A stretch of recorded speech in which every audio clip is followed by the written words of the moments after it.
शिवरायांचे बालपण. शिवनेरी. शिवजन्म तो दिवस फार धामधुमीचे होते. उत्तरेकडील मोगल बादशाह शहाजहान याने दख्खन सरखाण्यासाठी मोठे सैन्य रवाना केले होते. शहाजीराजांच्या जहागिरीचे गाव पुणे. विजापूरच्या आदिलशहाने ते बेचिराख करून टाकले होते.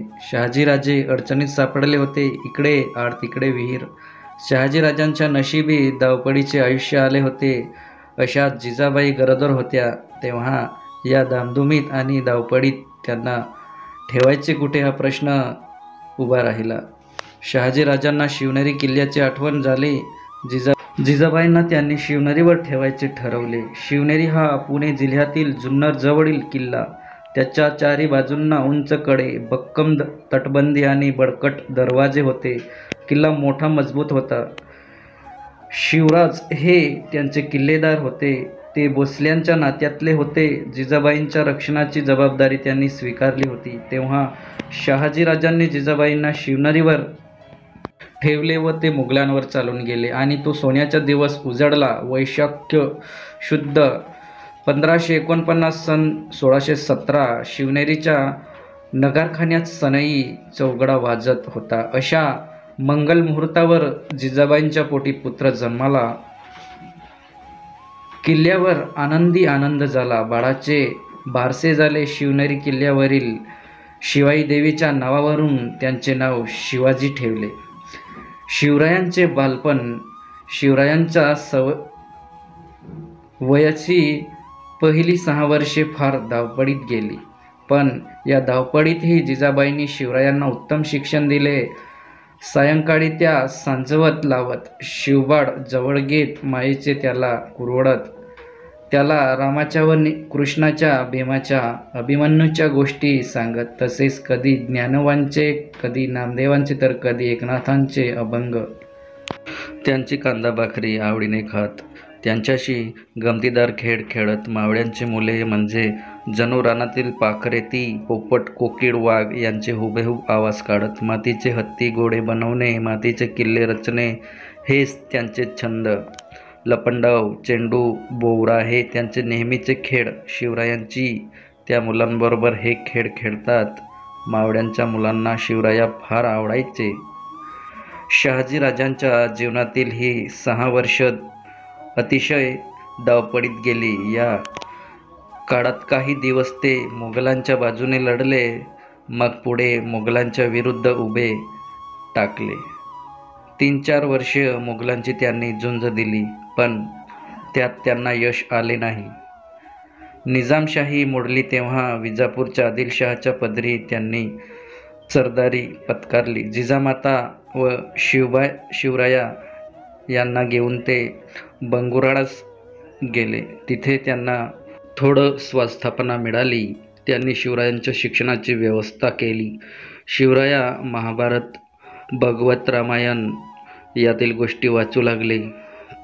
घोड्यावर बसणे, कुस्ती खेळणे, दंडापट्टा फिरवणे, तलवार चालवणे यात ते तरबेज होऊ लागले. पुढे आदिलशहाने शहाजीराजांना कर्नाटकातील मोहिमेवर जाण्यास सांगितले. कर्नाटकातील मोहिमेवर जाण्यापूर्वी शहाजीराजांनी जिजाबाईंना आणि शिवराय यांची पुण्याला रवानगी केली. पुणे पालटले. शिवराया पुण्याला आले. त्यांना बालपणीचे दिवस आठवले. बालपणी शिवनेरीच्या मातीत ते खेळत होते.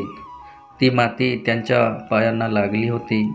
सह्याद्रीच्या उंच उंच शिखरे त्यांना पुन्हा दिसली होती. त्यांना खूप खूप आनंद झाला. त्यावेळेत पुणे आजच्या इतके मोठे नव्हते. मुठा नदीच्या काठावरील ते एक गाव होते. लोक त्याला पुनवाडी म्हणत.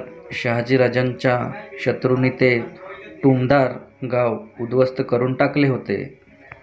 गावातील मालमत्तेची नासाधूस झाली होती. गडे मोडली होती. देवळे पडली होती. शत्रूंच्या भीतीने लोक गाव सोडून पळून गेले होते. शेडे ओसाड झाली होती. जंगले वाढली होती. रानात लांडगे माजले होते. अशी पुण्याची दैन्यावस्था झाली होती. जिजाबाई शिवरायांसह पुण्यात राहू लागल्या. हे आसपासच्या गावातील लोकांना समजले. तेव्हा लोकांना मोठा धीर आला. लोक पुण्याला येऊन राहू लागले, शेतावर जाऊ लागले. जिजाबाईंनी पडकी देवळे दुरुस्त करून घेतली. देवळात सायंकाळ संध्याकाळ देवपूजा होऊ लागली. गाव लोकांनी गजबजू लागले. त्यामुळे पुण्याचे रूप पालटले. दादाजी कोंडदेव शिवाजी महाराजांनी जिजाबाई आणि शिवराया यांच्याबरोबर दादाजी कोंडदेव यांना पाठवले होते. जिजाबाई व शिवराया यांची काळजी घ्यायची व जहागिरीचा कारभार पाहायचा ही कामे त्यांच्याकडे सोपवली होती. दादाजी मोठ्या इमानी होते, कारभारात चोख होते, तसेच ते न्यायी होते. त्यांची शिस्त कडक होती.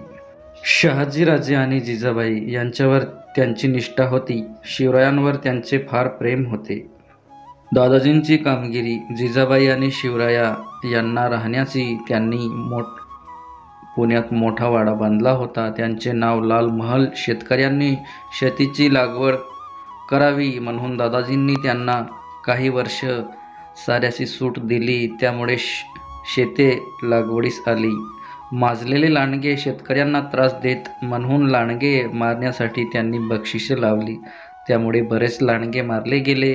चोरांचा सुडसुडाट झाला होता. दादाजींनी शेतकऱ्यांची पथके उभारली व त्यांचा पहारा बसवला. त्यामुळे चोरांचा बंदोबस्त झाला. जमिनीची प्रतवारी ठरवून तिसऱ्यावर त्यांनी सारा आकारला. लोकांना आनंद झाला. दादाजींच्या देखरेखीखाली शिवरायांचे शिक्षण पुढे चालू झाले. घोड भरधाव फेकणे, तलवार चालवणे, बाला फेकणे, तिरंदाजी करणे, पट्टा फिरवणे, कुस्ती खेळणे यात शिवराया तरतेज झाले. जहागिरीचा कारभार पाहण्यासाठी दादाजी बरोबर शिवराया स्वतः जात. शिवरायांच्या समक्ष दादाजी लोकांचे तंटे तोडत, न्यायनिवाडा करत. त्यामुळे लोकांना आपलेसे कसे करावे, न्याय कसा द्यावा या गोष्टी शिवरायांना कळू लागल्या. आईचा उपदेश. दादाजींबरोबर शिवराया मावळात राहणाऱ्या लोकांना मावळे म्हणत. मावळे इमानी, कष्टाळू व चप्पळ होते. सुलतानी त्रासाने ते गांजले होते. त्यासाठी आपण काहीतरी करावे असे शिवरायांना वाटू लागले. घरी आल्यावर शिवराय जिजाबाईपाशी हितगुण करत. जिजाबाई म्हणत, शिवबा भोसल्यांचा पूर्वज श्री रामचंद्राने दुष्ट रावणाला मारले आणि प्रजेला सुखी केले. जाधवाचा पूर्वज श्रीकृष्ण दृष्ट कंसाला ठार केले आणि प्रजेला सुखी केले. श्रीराम आणि श्रीकृष्ण यांच्या वंशात तुझा सुद्धा जन्म झाला आहे. अरे, तू सुद्धा कष्टाचा सहारा करू शकशील. तू सुद्धा गरीब लोकांना खूप सुखी करू शकशील. आईच्या उपदेशाने शिवरायांना हुरूप येई. रामकृष्ण, भीम, अर्जुन या वीरांच्या गोष्टी त्यांना आठवत.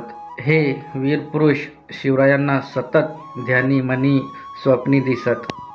हे वीर अन्यायाविरुद्ध जसे लढले तसे आपण लढावे. त्यांनी दुष्टांचा नाश केला तसा आपण करावा. त्यांनी प्रजेला सुखी केले तसे आपण करावे. आपण न्यायी व्हावे, धाडसी व्हावे, पराक्रमी व्हावे असे शिवरायांना सतत वाटू लागले. दादाजी आणि जिजाबाई यांच्या प्रेमळ देखरेखीखाली शिवराया मोठे होत होत शहाजीराजांच्या जहागिरीचा कायापालट होत होता. पुढे होऊ घातलेल्या स्वराज्याचा नमुना मावळ्यांना तेथे पाहावयास मिळत होता. जणू ते स्वराज्याचा अरुणोदय झाला होता. पुणे जहागिरीत आता शिवरायांचा नवा मसला सुरू झाला. या कामासाठी शिवरायांनी पूर्वतयारी करून दिली होती. त्यांनी शिवरायांना बंगळुरूहून पुण्याला पाठवताना शामराव निळकंठ पेशवे, बाळकृष्ण हेमंत मुजुमदार, सोनपंथ डबीर आत्रे, सबनीश अशी मातवर मंडळी त्यांच्याबरोबर दिली होती. जणू हे सर्व स्वतंत्र राज्याचे अधिकारीच. शिवरायांनी आपल्या जहागिरीचा कारभार उत्तम रीतीने पाहावा म्हणून शहाजीराजांनी हे अधिकारी पुण्यास पाठवले होते. शिवरायांचा विवाह. शिवराया 14 वर्षाचे झाले तेव्हा जिजाबाईंनी त्यांच्या लग्नाची बोलवणी सुरू केली. त्या काळात अगदी लहानपणीच लग्न करायची पद्धत होती. तेव्हा जिजामाता म्हणाल्या, आता आमच्या शिवबा 14 वर्षाचा झाला. तेव्हा त्याचे 14चे 4 हात करायला शिवबाकरिता त्या मुली पाहू लागल्या. एक मुलगी त्यांना पसंत पडली. तिचे नाव सईबाई. फलटणच्या नाईक निंबाळकर घराण्यातील ती मुलगी. पुण्याच्या लाल महालात हा विवाह मोठ्या थाटमाटाने साजरा झाला. पण लग्नात एक रुकरुक मात्र राहिली. शहाजीराजे काही शिवबाच्या लग्नात हजर राहू शकले नाही. ते एका लढाईत गुंतले होते. नमस्कार मित्रांनो, पाठ कसा वाटला? आवडल्यास आपल्या वर्गमित्रांना नक्की शेअर करा आणि लाईव्ह GK स्पर्धा या यूट्यूब चॅनलला नक्की सबस्क्राईब करा.